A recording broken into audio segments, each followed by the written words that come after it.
வணக்கம்ண்ணே. Toyota Etios 2019 single ஓனர்ண்ணே. FC insurance கிடையாதுண்ணே.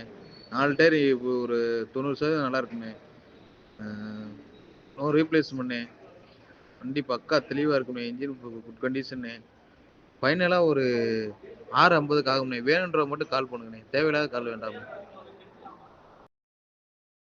வணக்கம்ண்ணே. Toyota Etios 2019 single ஓனர்ண்ணே. FC insurance கிடையாதுண்ணே. 4 tyre ஒரு 90% நல்லா இருக்குண்ணே. நோ ரீப்ளேஸ்மெண்ட்ண்ணே. வண்டி பக்கா தெளிவா இருக்குண்ணே. இன்ஜின் குட் கண்டிஷன்ண்ணே. ஃபைனலா ஒரு 650க்கு ஆகும்ண்ணே. வேணுன்றவங்க மட்டும் கால் பண்ணுங்கண்ணே. தேவையில்லாத கால் வேண்டாம். வணக்கம்ண்ணே. டொயோட்டா எட்டிஎஸ் 2019 சிங்கிள் ஓனர்ண்ணே. எஃப்சி இன்சூரன்ஸ் கிடையாதுண்ணே. 4 டயர் ஒரு 90% நல்லா இருக்குண்ணே. நோ ரீப்ளேஸ்மெண்ட்ண்ணே. வண்டி பக்கா தெளிவா இருக்குண்ணே. இன்ஜின் குட் கண்டிஷன்ண்ணே. ஃபைனலா ஒரு 650க்கு ஆகும்ண்ணே. வேணுன்றவங்க மட்டும் கால் பண்ணுங்கண்ணே. தேவையில்லாத